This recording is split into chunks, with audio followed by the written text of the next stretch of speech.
안녕하세요. 커피앤톡입니다. 오늘도 와주셔서 감사드리고요. 바로 사연 읽어보겠습니다.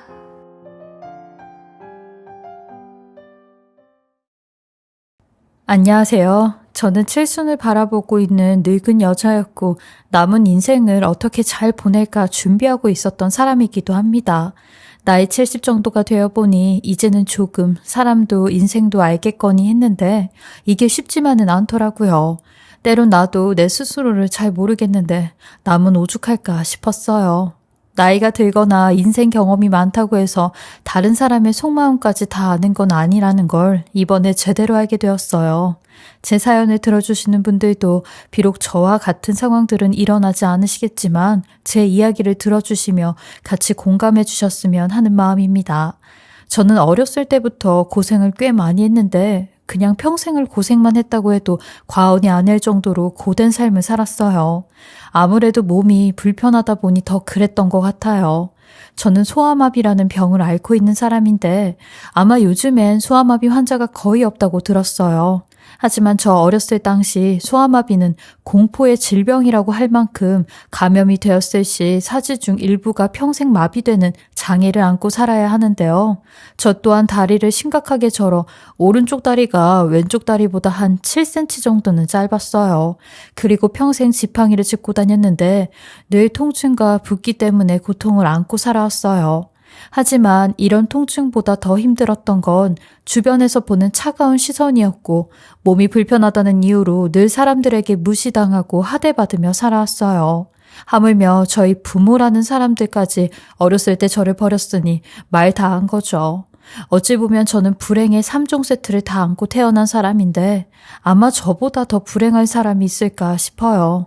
그래서 저는 이런 제 외형적인 콤플렉스를 이겨내보고자 내적으로 지식도 많이 쌓고 수양도 많이 했는데 그런 것들이 살면서 도움이 많이 되었고 지금도 나이 70이 넘었지만 배우는 걸 좋아해 늘 여러 군데에 관심을 두며 살고 있어요. 그리고 전에는 문화센터에 나가 스마트폰 활용 수업도 듣고 컴퓨터 수업도 듣곤 했어요. 그래서 지금까지도 잘 활용하며 살고 있는데 이런 배움의 욕심 때문인지 제가 결혼할 때 이런 것들이 조금은 도움이 되었어요. 저는 어렸을 때부터 당연히 결혼은 언감생신 꿈도 못 꾸었는데 이런 저한테도 결혼의 기회는 찾아오더라고요. 남편을 처음 만난 건 제가 다니던 성당에서 처음 만나게 되었는데 저는 신자였고 남편은 성당에 일을 하러 온 업체 직원이었어요. 한 달 넘게 남편의 업체 직원들의 식사를 챙겨주며 남편과도 눈인사를 나누곤 했는데 시공이 거의 다 끝났을 때쯤 남편이 먼저 제게 만나보고 싶다며 관심을 보였어요. 하지만 저는 당시 20살 초반에 남자 경험도 전혀 없는 몸이 불편한 사람이었기에 저를 좋아한다는 남편의 말이 다 거짓 같아 지레짐작 먼저 피해버렸어요. 그렇지만 저의 이런 거절에도 남편은 끊임없이 구애를 했고 한번 만나보라는 주변 사람들의 말에 남편을 만나게 되었어요.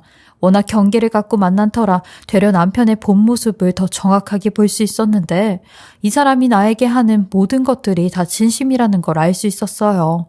내면적으로도 말이 잘 통했고 가치관도 비슷했는데 그 점이 많이 와닿았더라고요.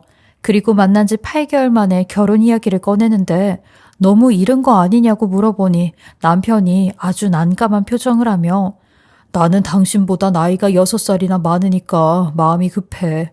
우리 부모님도 그러시고 또 이래저래 하루라도 빨리 안정된 삶을 살고 싶어서 라고 하길래 저도 그 부분은 동감이 갔고 조촐하게 결혼식을 하기로 했는데 제가 부모가 없는 탓에 그렇게 하는 게 좋겠다고 시댁 어르신들이 먼저 이야기를 하셨는데 말은 그렇게 하셔도 눈치는 그게 아닌 듯 했어요. 왜냐면 몸이 아픈 다리를 쩔뚝거리는 며느리를 다른 사람들에겐 보여주기 싫으니 아마 그렇게 하자고 하신 것 같았죠. 그 당시 제가 눈칫밥만 20년을 넘게 먹어와서 웬만하면 어른들의 얼굴만 봐도 말의 뉘앙스만 들어도 어떤 생각을 하고 계신지는 잘 알았는데 워낙 시부모님은 결혼 전부터 제 병에 대해 좋지 않은 눈으로 보셨기에 그럴 법도 했겠다 싶었어요. 결혼 전에도 인사를 드리러 갔을 때 시어머니가 절 보자마자 네 그 병 유전병 아니냐? 나중에 애라도 나오면 너 닮아서 어디 하나 쩔뚝거리는 거 아니냐고 라며 결혼은 허락해주는데 가능한 한 애는 낳지 말라고 하셨어요. 유전병이 아니라고 아무리 말씀드려도 옛날 어르신들은 본인이 듣고 싶은 것만 들으시니 무조건 애는 낳지 말라고 살라는 말만 하셨죠. 그렇게 저희는 조촐하게 결혼식을 올리고 신혼생활을 시작했는데 결혼한 지 한 달 만에 왜 시댁 식구들이 제게 그런 말을 했는지 모든 퍼즐이 맞춰지는 사건이 하나 생기게 되었어요. 어느 날 남편이 퇴근을 하고 집에 들어오는데 어디선가 아이 울음소리가 집안을 가득 메웠고 저는 그 소리에 깜짝 놀라 현관문으로 나가니 세상에 남편이 양손으로 아이 2명을 데리고 들어오는 겁니다. 한 손엔 갓 걸음마를 뗀 남자아이였고 다른 한 손엔 태어난 지 얼마 안 된 아기가 안겨져 있는데 그 모습에 한동안 말이 안 나와 입이 다물어지지가 않았어요. 남편은 그런 제 옆을 지나가며 이 애들 이제 우리가 키워야 돼. 큰애는 아들, 둘째는 딸이야. 당신이랑 결혼하기 전에 낳았던 연년생 애들인데 애들만 잘 키워줘. 애들만 잘 키워주면 내가 평생 당신 데리고 살 테니까 라고 하더라고요. 이러니 어디 하나 모자란 나를 아내로 맞았구나 생각이 들었어요. 이건 대놓고 사기 결혼이고 사기극인데도 저는 도저히 남편을 떠날 수가 없겠더라고요.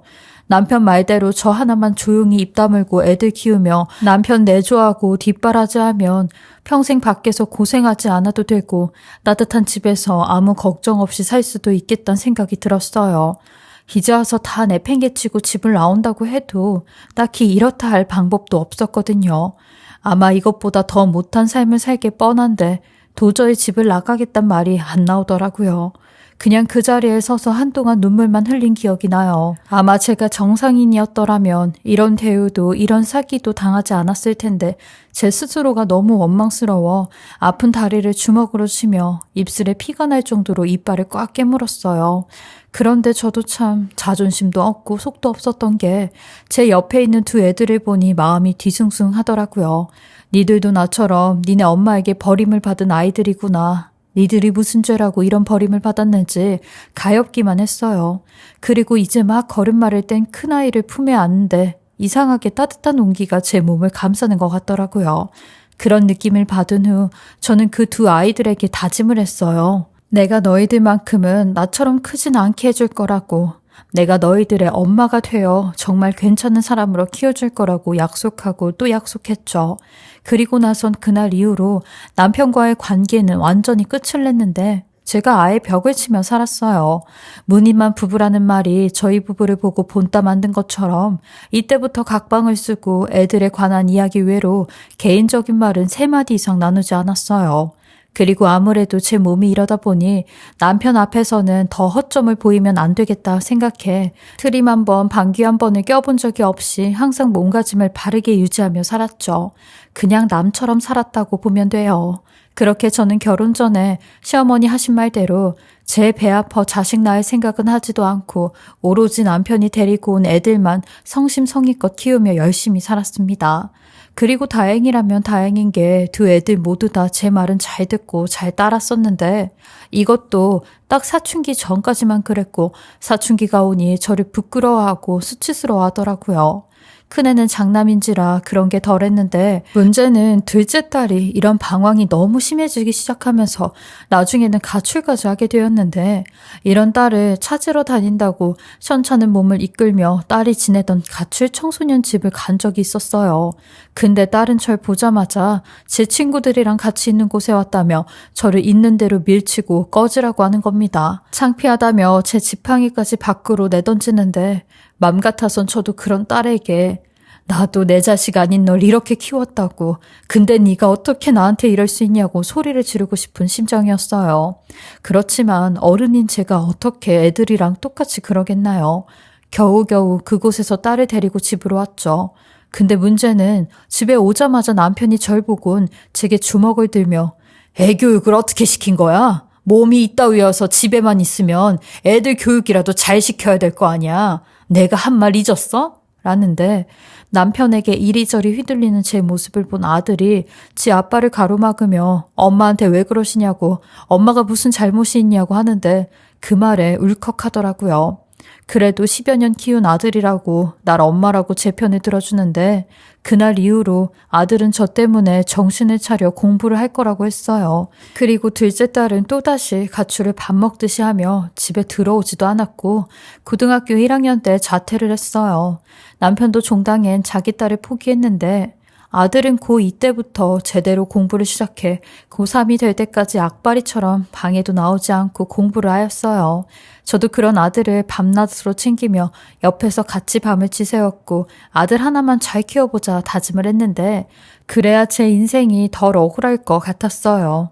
그렇게 아들은 교대에 진학을 했고 아들이 제게 대학 합격증을 안겨준 순간 서로 얼싸안고 엉엉 울었던 기억이 나네요. 그리고 딸은 지 오빠가 대학 진학을 할 때 다음 해인 20살에 노래방으로 일을 다녔는데 남편도 결국엔 자기 딸을 포기하더라고요.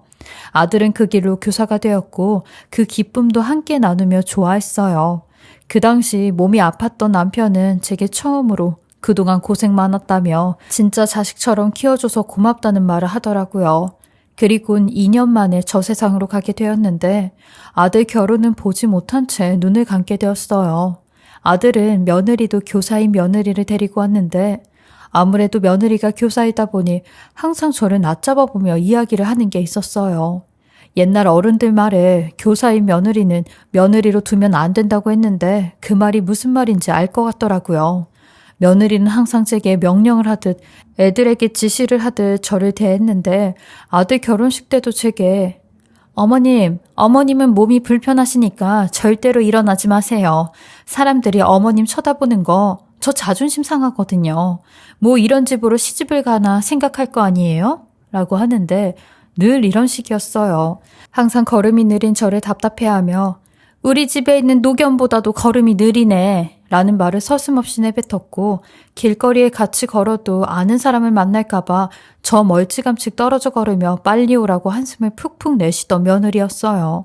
아들도 며느리가 이런 걸 알았지만 뭐라고 하진 않더라고요. 아들 말론 본인이 이런 여자랑 사는 것도 황송할 따름이라고 하는데 이 또한 제가 짊어져야 하는 십자가구나 라는 생각을 했어요. 지가 좋아 결혼한 여자고 지 자식들의 엄마가 될 사람이니 그 선택에 저도 존중을 해줘야겠다 생각했죠.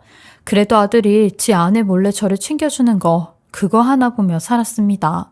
근데 이랬던 아들도 점점 지 아내를 닮아갔고 저를 똑같이 대하기 시작하는데 한 번은 손녀딸이 태어나 집으로 왔다는 소리에 헐레벌떡 집에 가니 며느리가 저를 보곤 대번 소리를 치며 우리 애는 만지지 마세요. 지금 막 태어난 앤데 태어나자마자 안 좋은 기운 풀어줄 노릇이에요? 그냥 눈으로만 보세요. 병이라도 옮기면 어쩌려고 왜 온 거예요? 라고 하는데 그 말에 사돈 어른도 애를 감싸 안으며 예, 엄마가 데리고 들어가 있을 테니까 가면 얘기해라 라고 하는데 아들이 엄마는 몸도 불편해서 애 못 안아요. 그러니까 얼굴 봤으면 그냥 가보세요 라고 하는데 참 서글프더라고요.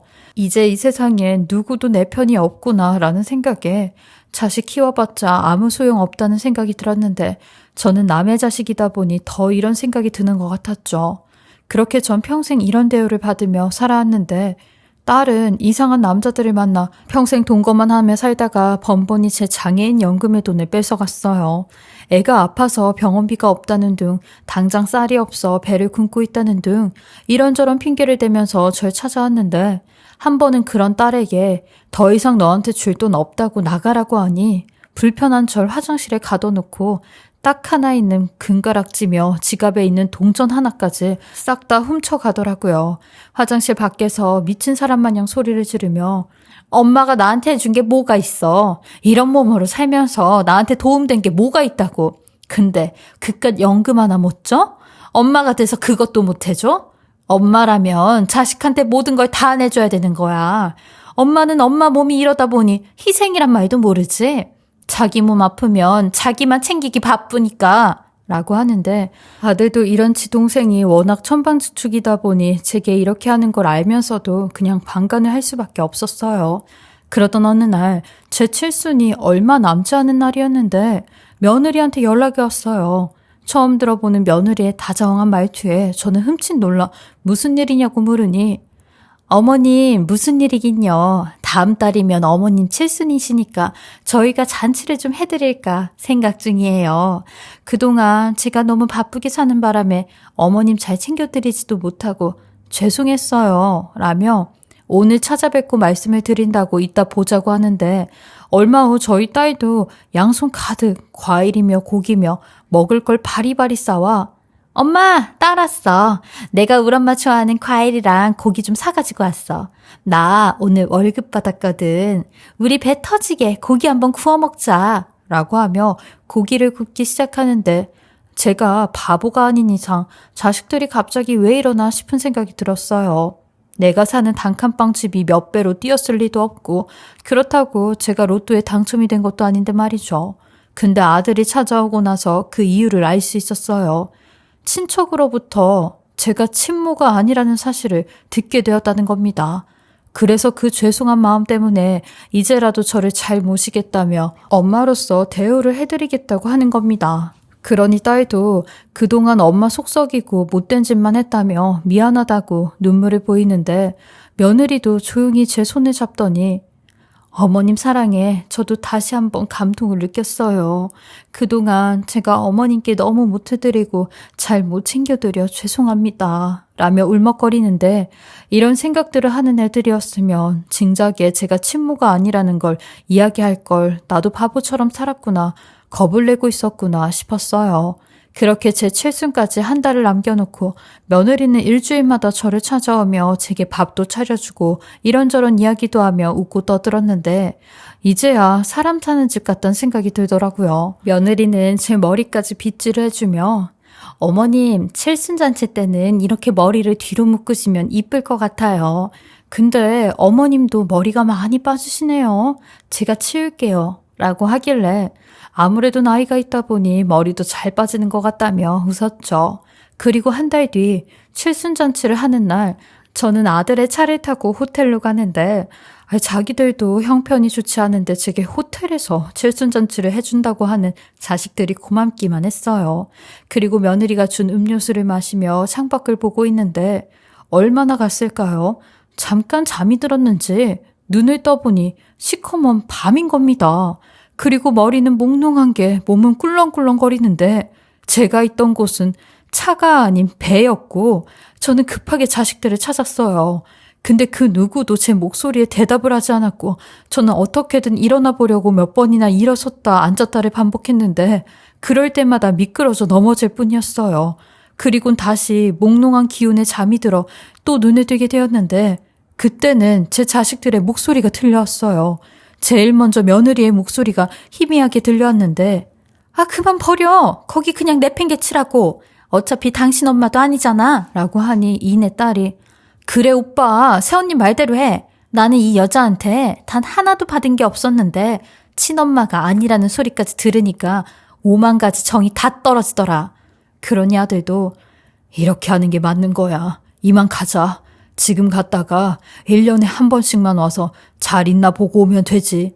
라고 하는데 저는 그 캄캄한 어둠 속에 안간힘을 쓰며 자식들의 이름을 불렀어요. 한자 한자 부를 때마다 눈물이 앞을 가려 제발 가지 말라고 하였지만 제 목소리에 며느리는 깨어났다며 비명을 지르고 딸은 얼른 가자며 지 오빠를 챙기더라고요. 전 그렇게 나이 칠순의 자식들에게 고려장을 당했습니다. 뜬 눈으로 밤을 지새우고 날이 밝아올 때까지 어딘지 모르는 그곳에 누워있는데 그 공포는 정말 지금 생각해도 끔찍한 그런 공포였고 두 번 다시 생각하기도 싫은 일이었어요. 그리고 날이 밝아와 주변을 돌아보니 사면이 바다로 된 어느 섬이더라고요. 마을 사람들도 몇 명 살지 않는 그런 곳 같았는데 자식들이 절 두고 간 뒤로는 한 3, 4일 동안 정말 아무것도 하지 못했어요. 밖에 나가 누군가에게 도움을 청할 방법도 없었는데 섬 사람들도 저를 이상한 사람 취급하며 저와는 말도 섞지 않으려고 하는데 핸드폰마저 자식들이 뺏어가는 바람에 아는 지인에게도 연락을 할 수가 없었고 이대로 죽는구나, 무연고자로 눈을 감겠구나 싶은 생각에 눈물만 터져 나왔어요. 내 인생을 바쳐 남의 자식을 평생 키워놨건만 어쩜 이리도 잔인할까 싶었죠. 그리고 섬에 산 지 한 보름이 지났을 때였는데 오밤중에 누군가 집 문을 쾅쾅 두드리기 시작했어요. 아무리 늙은이라고 해도 밤에 누군가 집 문을 두드리는 게 등골이 오싹해 무섭더라고요. 혹시 자식들이 절 찾아왔나, 아님 마을 사람들이 절 찾아왔나 싶어 바닥을 기어 문 앞까지 가니 웬걸 시커먼 양복을 입은 남자 한 명이랑 머리가 새하얗게 센 백발 여자 노인이 한 명 서 있는데 그 사람들을 보고 누구시냐고 했어요. 그러니 그 여자 노인이 대번 제 손을 잡더니 수기 언니 라고 소리를 치는 겁니다. 절 보자마자 수기 언니라고 하며 달려드는데 저는 누구시냐고 물었어요. 그러니 언니, 나 언니 친동생이야. 정숙자. 이건 내 이름이고 언니 나 기억 안 나? 라며 지난 65년 전 이야기를 꺼내기 시작하는데 제가 처음 고아원에 버려졌을 때 얘기부터 하기 시작하는 겁니다. 제가 5살 되던 해 제 몸이 아픈 걸 알고는 저희 친할머니께서 저희 부모님 모르게 저를 고아원에 두고 갔다는데 그 당시 저희 집이 워낙 부자로 잘 살았고 제 아버지도 할아버지의 가업을 물려받아 회사를 운영하고 있었대요. 근데 저희 친할머니가 어디서 점을 봤는데 아픈 제가 집에 있으면 기운이 좋지 않다는 무당의 말에 절 고아원에 두고 왔다고 했다는 겁니다.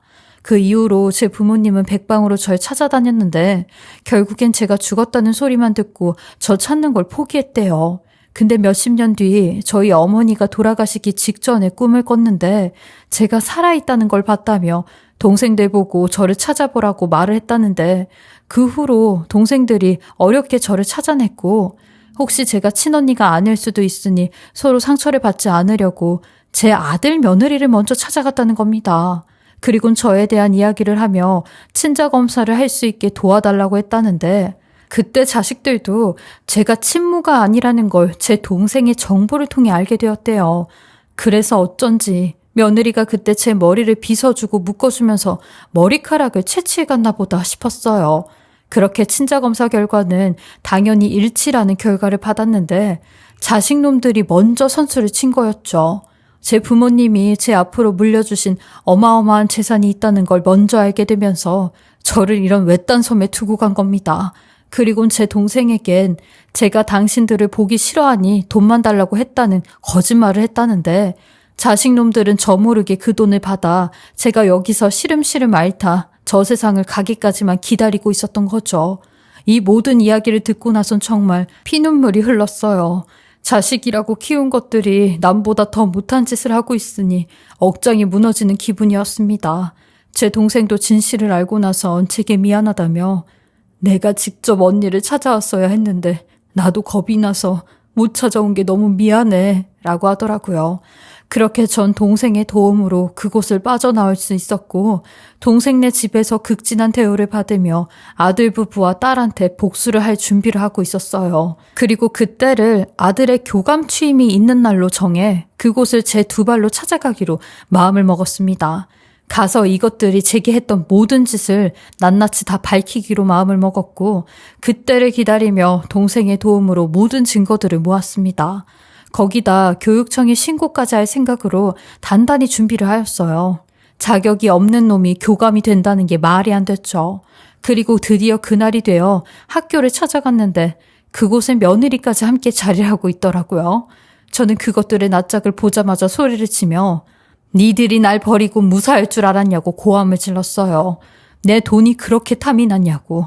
돈 때문에 여태껏 키워준 생모도 아닌 나를 갖다 섬에 버렸냐며 난리를 쳤죠. 이것들은 역시나 절 보자마자 둘 다 얼굴이 새하얗게 질려 몸까지 벌벌 떨며 제 입을 막기 시작하는데 저는 아랑곳하지 않고 거기에 있던 모든 선생님들과 관계자들에게 이 두 것들의 실체를 싹 다 이야기했고 교육청에도 신고를 하였으니 그렇게 알라고 하며 뒤집어 엎고 나왔어요. 그리고 딸네 집에 가서도 딸이 보는 앞에서 내가 눈을 감을 때까지 니들 지옥 속에 사는 거 지켜볼 거라며 천벌받아 마땅한 것들이라며 악담을 퍼부었어요. 그러니 딸은 제 다리를 붙잡고 한 번만 용서해달라고 살려달라고 하는데 그런 딸을 지팡이로 내리치며 이거 놓으라고 너는 끝까지 나보다 돈을 더 찾는 거냐며 평생 이렇게 구질구질하게 살다가 가라고 했네요. 그 난리를 치고 동생네 집에 돌아오니 아들 며느리가 동생네 집 앞에서 무릎을 꿇고 잘못했다며 용서해달라고 하는데 동생이 그 모습을 보고 집에 들어가 소금이랑 물을 양동이로 받아와 그것들에게 집어던지며 니들도 똑같이 그렇게 당해봐. 인간이 안 된 놈들이 어떻게 선생질을 하고 있어. 이 지옥불에 떨어질 인간들아. 라며 2번 다시 찾아오지 말라고 하더라고요. 부모 자식 간은 천륜이라고 부모를 고려장시켜도 벌을 줄 수 없는 게 억울하기만 했어요.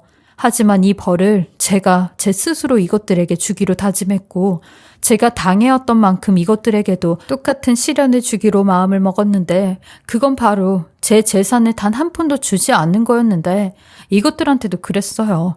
내 앞으로 있는 재산, 니들한테는 1원 한 푼도 안 주고 다 쓰고 죽을 거니 니들은 이제부터 내가 겪었던 세월을 그대로 겪어보라고 했죠. 그 후 아들놈은 교감 자리를 박탈당하고 징계를 받았는데 더 이상 교직에 머물 수 없어 그만 퇴직을 했고 제 재산을 탐하던 며느리는 돈이 나올 수 없다는 걸 알곤 아들놈과 이혼 준비를 한다고 들었어요. 그리고 딸은 제 재산을 담보로 노래방을 하나 차렸다가 완전히 망해 빚에 시달리고 있는데 저는 그 얘기를 듣고도 눈 하나 깜짝하지 않고 쳐다도 보지 않고 있는 중이에요.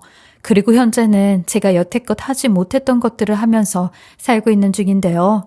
봉사도 하고 어려운 아이들도 돕기도 하며 배우고 싶었던 것들도 마음껏 배우고 있는 중입니다. 요즘처럼 행복한 날이 없더라고요. 한편으론 이렇게 행복해도 될까 싶을 정도로 불안하지만 제가 눈을 감기 전까진 그동안 누리지 못했던 삶을 누리며 하루하루 소중히 살아가는 게 제 작은 소망이에요. 비록 나이 70이 넘어 제가 이뤄놓은 가족의 모습은 아무것도 없지만 제 팔자련이 생각하고 이제라도 그동안 마음 졸이며 산 세월들을 제 스스로 보상받고자 합니다. 저의 길고 긴 이야기 들어주시고 읽어주셔서 감사하고요. 가족 간의 사랑을 느끼며 행복하게 사셨으면 좋겠습니다. 살아보니 그게 제일로 부럽고 가족이 있다는 게 얼마나 소중한지 알게 된 70살이 넘은 할머니의 이야기였습니다. 다들 건강하시고 행복하시길 바랍니다. 지금까지 커피앤톡이었습니다. 오늘도 끝까지 함께 해주셔서 감사하고요. 저는 다음 영상으로 또 찾아뵙겠습니다.